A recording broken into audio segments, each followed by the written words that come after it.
Hello, everyone. This is college algebra and rational functions. That's what I'm going to talk about today. And what is a rational function? These are a quotient or a ratio or a fraction of two polynomials. And we know what a polynomial is. We talked about that last time. It's the powers of x being added or subtracted. It can even be a number, right? Because isn't this a power of x? Isn't it like x to the 0, which is the same thing as 1? So let's look at this. Let's find the domain for this rational function. It's good to identify what you're looking at. It's a fraction, so it's a rational function.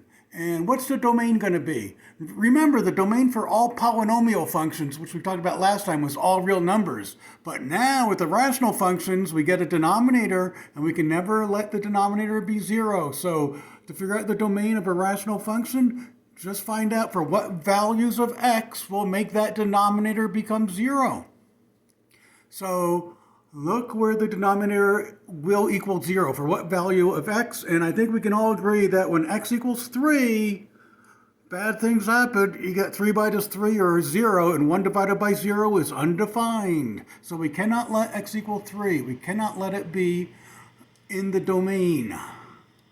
Otherwise, the whole universe would blow up. So that's the way you write the domain. X cannot equal 3, or you can write it like this in interval notation. This is the same exact thing. Notice in interval notation, you set it from a positive stance. What are the allowable numbers? From negative infinity to 3, rounded parenthesis, which does not include the endpoint of 3, union, and then 3 to infinity. So notice 3 is not counted, but every other real number is. Remember the domain, remember that the interval for all real numbers is negative infinity to infinity. That's all the real numbers. So this is all the real numbers but 3. Okay, let's try another find the domain of. What's the domain for this rational function? And it is a rational function because isn't that a polynomial? Powers of x being added or subtracted with whole number exponents? And isn't that denominator a polynomial? Indeed. Polynomial divided by a polynomial is a rational function. What's the domain going to be for g of x? Well, all you got to do is worry about the denominator. Don't even care about the numerator when you're asked about the domain for a rational function. So for what values of x will make this denominator 0? Well, it's hard to tell by inspection, so let's go ahead and factor that if it is factorable. And it is factorable here. So let's factor where we can. So notice this g of x is the same as that g of x.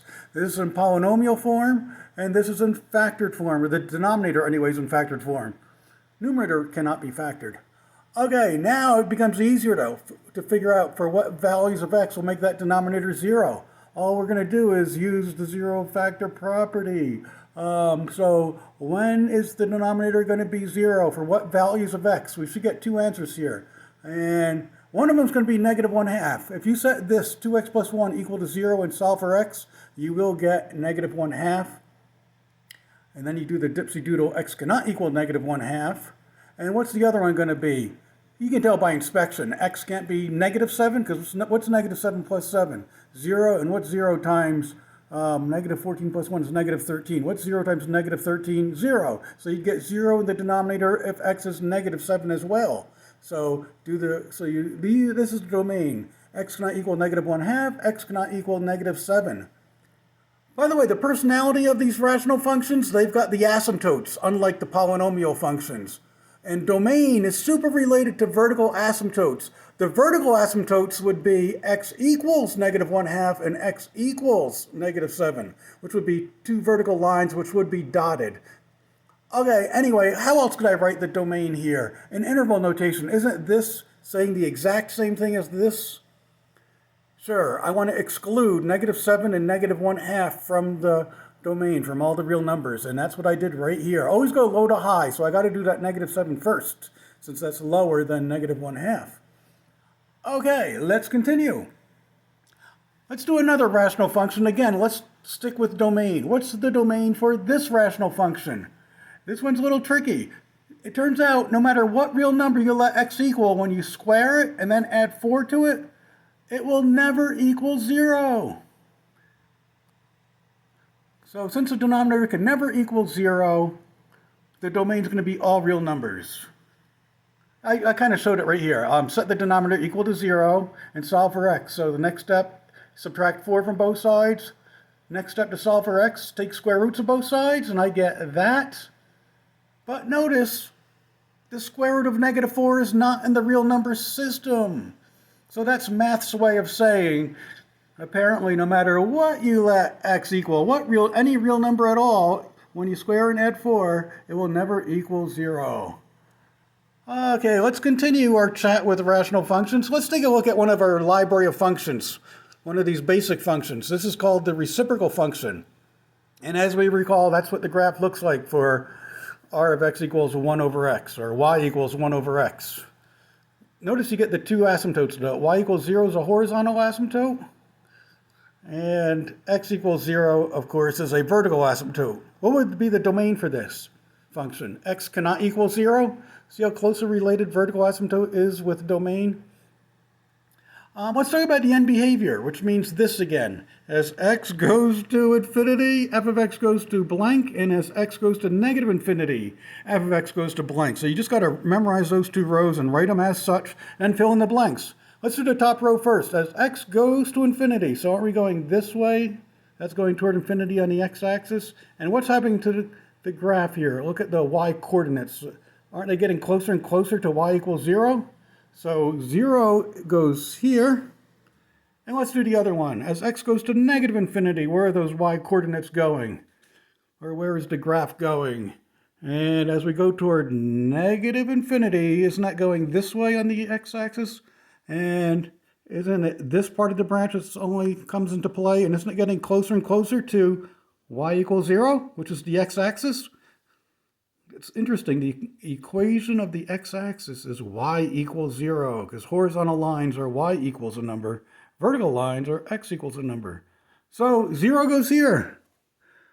That will always be the case with rational functions. The end behavior will always be the same number here.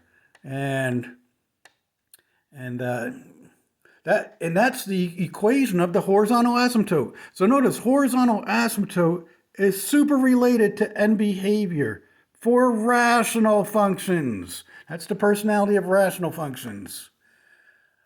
Okay, let's do some more analyzing of this graph. How about this idea?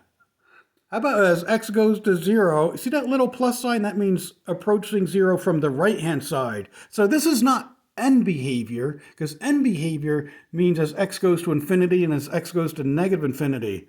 But we can still analyze this. It's interesting. Let's do this one. Let's fill in the blank here. As x goes to 0 from the right. So let's look at this graph. And as x approaches 0 from the right, so that means I'm like going this way and I'm approaching x equals 0, or the origin, right? So as I'm going this way, what's happening to those y coordinates? Well, when I'm really close to x equals 0, approaching it, say like right here, for instance, what part of the graph, which branch, first of all, comes into play? This one or that one? Oh, you guys are right. It's this one. Notice over here, if I draw like a vertical line through that red hash mark, it'll never hit this branch because of this vertical asymptote.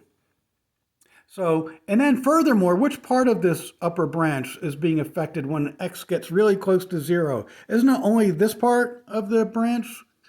Not this one, because that's going way over here. And as I get closer and closer to 0, isn't this getting closer and closer to positive infinity on the y-axis? I'll write a little infinity there on the y-axis. So as I get closer and closer to x equals 0, and I draw a vertical line, won't it hit way up toward positive infinity? So I'm going to write infinity here. So we did the top row. What about as x approaches 0 from the left-hand side? That's what that minus sign means when it's written high and to the right of the number. As it approaches 0 from the left-hand side, what's happening to those y-coordinates? So let's go to the graph, and now we're going this way. We're approaching 0 from the left-hand side. And now I'm like, I want to look at over here, for instance. Isn't this approaching 0 from the left-hand side? And which branch comes into play? Isn't it this one here, the bottom one only? And in particular, this part of the bottom branch? And as x is approaching 0, what are those y coordinates approaching? Isn't it negative infinity? on the y-axis going toward negative infinity? Like in other words, if I, like this is pretty close to 0, if I go way down here and won't that, like what's the ordered pair of that point right there? It looks like something very close to 0, like maybe negative 0.03. And what's the y-coordinate going to be? Like maybe negative 500? And as you get closer and closer to 0, you're approaching negative infinity with those y-coordinates. So I'm going to put negative infinity here. Okay. Let's take a look finally at this graph. I just made up this graph here. It looks like a rational function made this graph because you see the vertical asymptotes. You know it's not a polynomial function. And it looks like y equals 0 is a horizontal asymptote just by looking at the graph. What would the domain of this graph be? Remember I said it's very super related to the vertical asymptote, so wouldn't the domain be x cannot equal negative 3 and x cannot equal 2? Okay, so now that we have a good picture of this graph, and notice we don't even need to know what the exact function is that made this graph. Let's analyze this graph. Let's analyze the behavior of this graph. And it's not going to be end behavior because I don't see any infinities or negative infinities here for x approaching. Okay, so how about as x approaches negative 3 from the left, where is y going? Where are those y-coordinates going? So let's look at the graph. As x approaches negative 3 from the left, so I'm going this way. Isn't this to the left of the x equals negative 3 dotted line? And as I'm getting closer and closer to x equals negative 3 from the left-hand side, where are those y-coordinates going? It looks like only this branch is in play here, right? And at the bottom part of the branch in particular, and isn't that going toward negative infinity on the y-axis? Isn't that going toward negative infinity on the y-axis? So I'm going to write negative infinity. Just in case you did not understand that one, we got some more examples here. How about as x approaches negative 3 from the right-hand side? What's happening to those y-coordinates? So here's the graph, and now we're approaching negative 3 from the right-hand side. So, and we're getting closer and closer, but not quite touching. And what's happening to those y-coordinates, say, over here? So isn't it that parabola? It's not, actually, this is not a parabola because the domain of a parabola is all real numbers.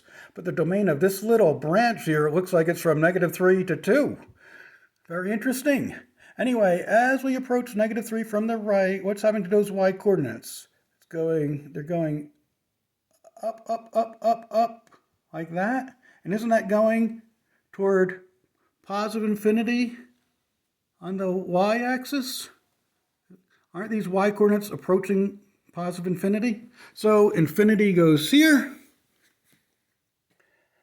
Let's do the next one. How about as x approaches 2 from the left-hand side?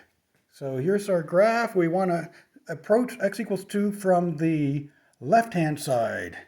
So we're going, this is to the left of x equals 2. We're approaching it from the left-hand side. So like say right about here, for instance. As we're approaching x equals 2 from the left-hand side, where are those y-coordinates going? Isn't it, again, this middle branch that we're looking at, and in particular the right side of that branch? And isn't that going toward positive infinity on the y-axis? As we approach x equals 2, where the y-coordinates are going toward positive infinity. So that becomes infinity. And then finally, as x approaches 2 from the right-hand side, what's happening to those y-coordinates? So as we approach x equals 2 from the right-hand side, we're going like this. And as we get really close to x equals 2, like maybe right here, what's happening to those y-coordinates? Isn't it only this branch right here that comes into play? And in particular, the bottom part? And so as x is approaching 2 from the right-hand side, aren't those y-coordinates going toward negative infinity on the y-axis? Yeah. Okay, so that was a good overview of rational functions. And we'll say goodnight, everybody.